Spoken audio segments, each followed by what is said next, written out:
2015. As the year draws to a close, we find ourselves reflecting on the seasons of change and the bandwidth of magic and contentedness and chaos that we've experienced.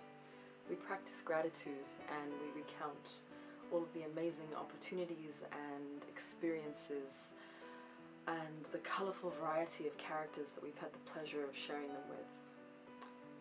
We also look back at the things that didn't work out so well, and we begin to accept them and make peace with them. We forgive our past in a ceremonial way, and we are born into the new year wiser and stronger as we ride on that chariot of fire towards our ontological destiny. The new year marks a time of transformation. It's a moment of poignance, of deep appreciation. It's a space for renewal.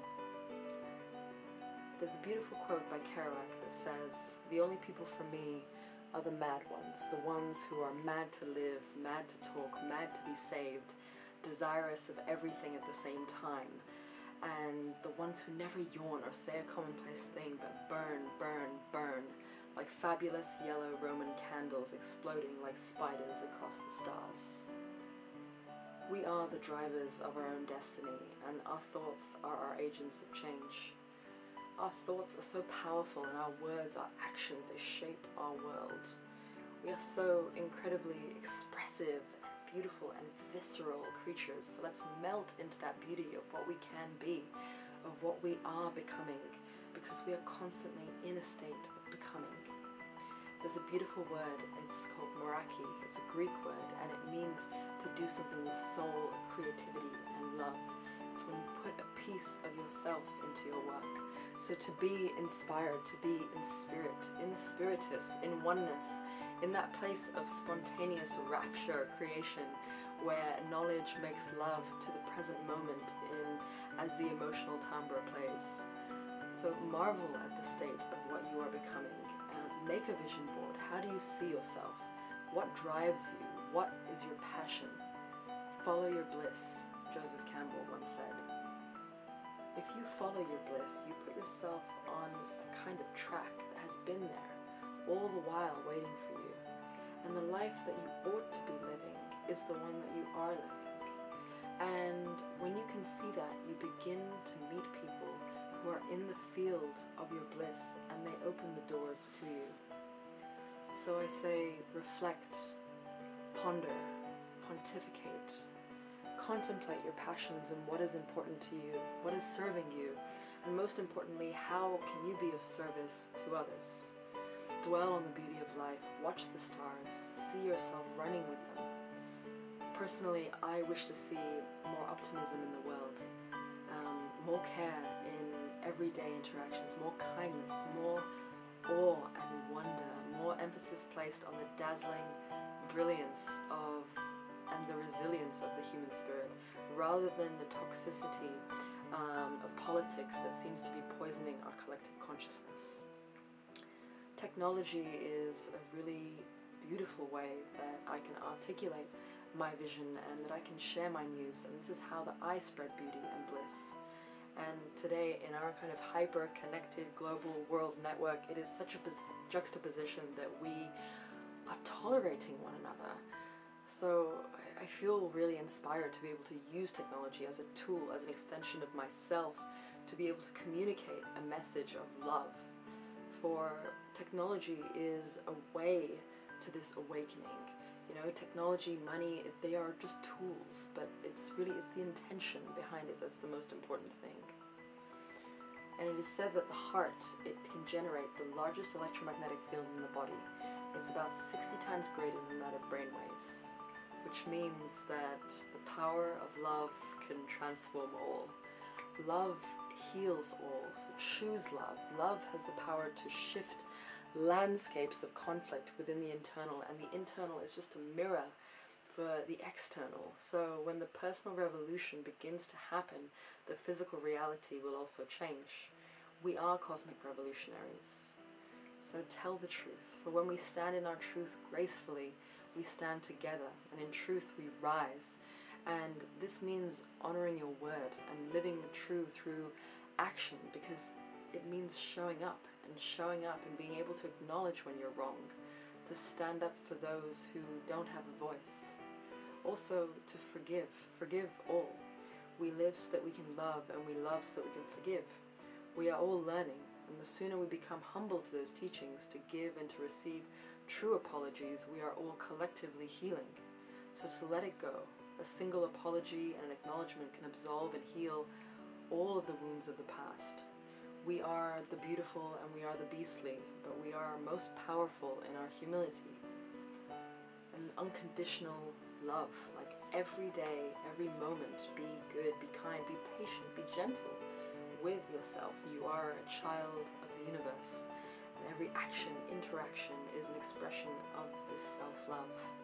So find your tribe, love them, honor them, celebrate them. Let's enrapture one another with beautiful poetry. Let's think in love, let's talk in love, let's act in love, let's collate beautiful words together as if they were a bouquet of sweet scented flowers. Let's take pleasure in the way that we express ourselves.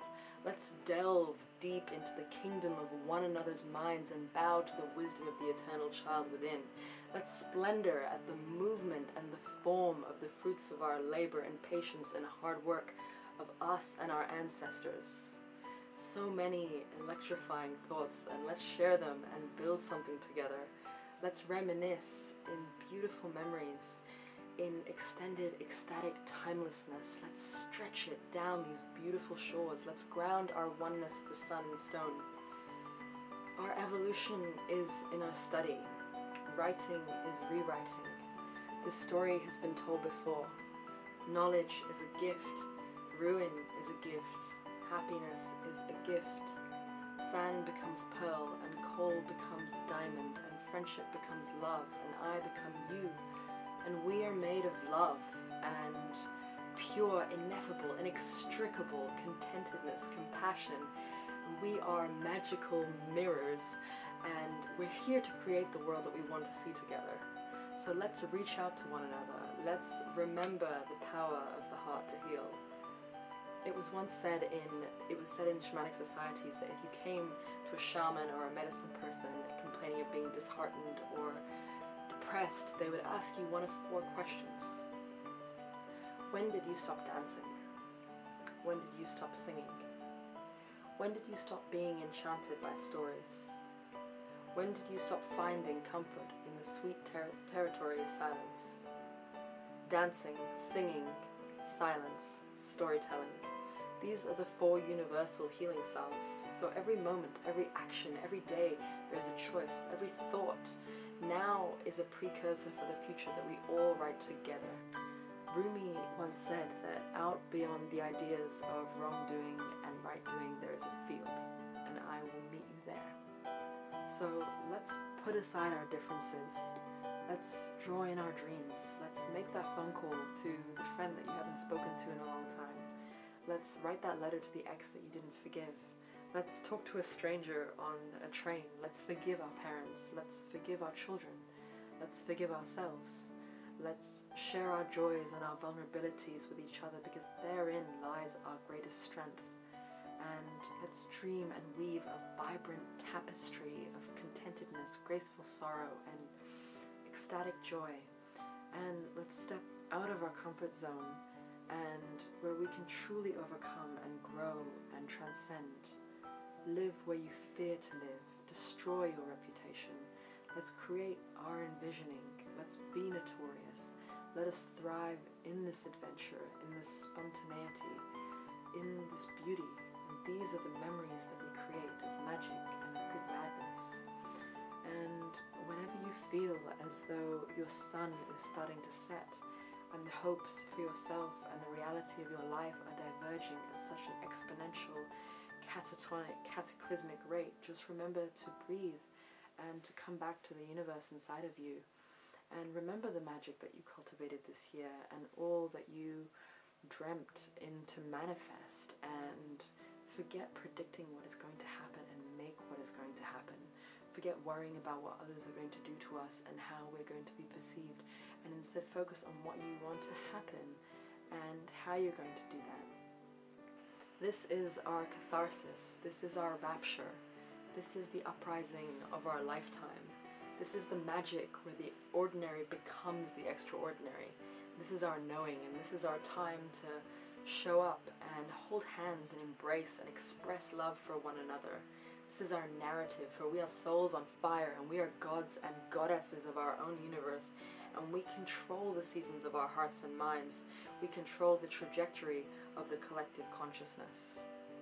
May peace and mindfulness be with you all, and may your light shine bright always. I wish you a wonderful year ahead.